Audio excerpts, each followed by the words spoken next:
నమస్తే శ్రీమాత్రే నమః శ్రీ గురుభ్యో నమః దిన ఫలితాలలో జూన్ నెల 3వ తారీఖు 2025 నాటి మంగళవారం నాటి పంచాంగం ప్రకారము శ్రీ విశ్వావసు నామ సంవత్సరం ఉత్తరాయణం గ్రీష్మ ఋతువు జ్యేష్ఠ మాసం శుక్లపక్షం ఈ రోజు సూర్యోదయం తెల్లవారుజామున 5:44 సూర్యాస్తమ సమయం సాయంత్రం 6:44 ఈ రోజు తిథి అష్టమి రాత్రి 10:08 వరకు తదుపరి నవమి తిథి ప్రవేశము ఈ రోజు నక్షత్రము పూర్వ ఫల్గుణి అనగా పుబ్బా నక్షత్రము రాత్రి 12:56 వరకు తదుపరి ఉత్తర ఫల్గుణి అనగా ఉత్తర నక్షత్ర ప్రవేశము ఈ రోజు వర్జ్యం ఉదయం 7:36 నుంచి 9:20 వరకు దుర్ముహూర్త సమయము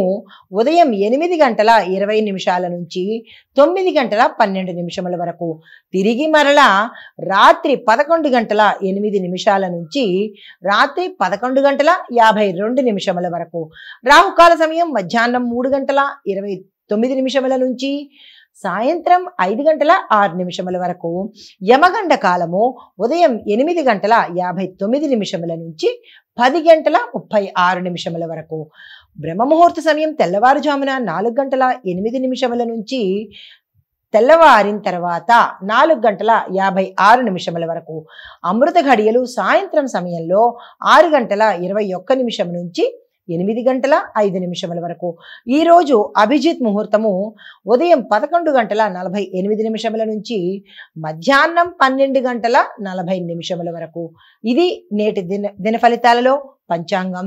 నమస్తే. తదుపరి రాశి కర్కాటక రాశి. ఈ రాశి వారికి ఆత్మవిశ్వాసం ఈ రోజు మీలో మెండుగా ఉంటుంది. తగిన కార్యక్రమాలను చేయగలుగుతారు. కార్యసిద్ధి కార్యజయం కలుగుతుంది. తలచిన పనులను వెంటనే చేసుకోగలుగుతారు. విద్యార్థులకు మంచి అవకాశాలు వస్తాయి. ఉద్యోగస్తులకు స్థానచలనాలు కనబడుతున్నాయి. వీరికి కూడా కొన్ని కొత్త అవకాశాలు వస్తాయి. కొత్త బాధ్యతలను చేపట్టబోతున్నారు. తర్వాత వ్యాపార పరంగా ఒక అనుకోని సమస్య మీకు ఎదురయ్యే అవకాశం కనబడుతోంది. రాజకీయ పరంగా కూడా చాలా చక్కగా ఈ రోజు ఉండబోతోంది. ఎవరైనా ప్రయత్నం చేయాలనుకున్నా లేదా రాజకీయ రంగంలోకి రావాలనుకున్నా కీలకమైన పదవులను చేపట్టాలనుకున్నా దానికి సంబంధించిన ప్రణాళికలు ఈ రోజు వేసుకున్నట్టయితే చక్కని ఫలితాలు పొందే అవకాశం కనబడుతోంది. కొంతమందికి కొన్ని పనుల్లో ఆగిపోయిన గృహ నిర్మాణం కానీ ఇలా కొన్ని పనుల్లో జాప్యత కనిపిస్తోంది. దానికి సంబంధించినటువంటి ఏమైనా ప్రణాళికలు వేసుకోవాలనుకుంటే తప్పనిసరిగా వేసుకోండి. మీకు చెప్పదగిన పరిహారము చంద్రగ్రహానికి సంబంధించినటువంటి శాంతి చేసుకోగలిగితే శుభ పరిణామాలను పొందే అవకాశం కనబడుతోంది. తదుపరి రాశి సింహరాశి. ఈ రాశిలో ఉండే విద్యార్థులకు అద్భుతమైన శుభవార్తలను ఈ రోజు మీరు వినబోతున్నారు. లాభదాయకమైన ప్రయాణాలు కలుగుతున్నాయి. దీంతో పాటు వృద్ధుల సహాయంతో కొన్ని సమస్యలను మీరు అది గృహంలో కావచ్చు, ఆఫీసులో కావచ్చు, మీరు పనిచేసే దగ్గర కావచ్చు, ఎక్కడైనా కానీ మీ పెద్దల యొక్క సహాయ సహకారాలు కానీ వారి యొక్క సలహాలు కానీ ఈరోజు మీకు చాలా ఉపయోగపడతాయి. తర్వాత రాజకీయ పరంగా చక్కగా ఉండబోతోంది. చిత్ర పరిశ్రమలో ఉన్న వారికి, వ్యవసాయదారులకి, వ్యాపారస్తులకి ఈరోజు అత్యంత అనుకూలమైన సమయము. మీకు చెప్పదగిన పరిహారము సూర్యారాధన తప్పనిసరిగా చేసుకోండి.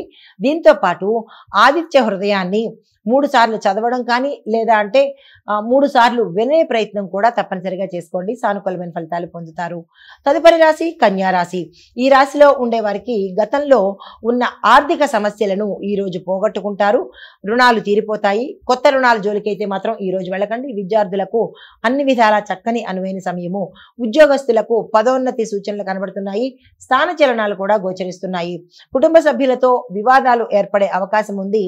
లేదు గతంలో కూడా మాకు వివాదాలు ఉన్నాయి అంటే వాటిని ఈ రోజు పరిష్కరించుకునే దిశగా ప్రయాణం చేస్తారు. తరువాత రాజకీయ పరంగా చాలా చక్కగా ఉండబోతోంది. మిగతా అన్ని రంగాల వారికి ఈ రోజు అత్యంత శుభప్రదమైన రోజు.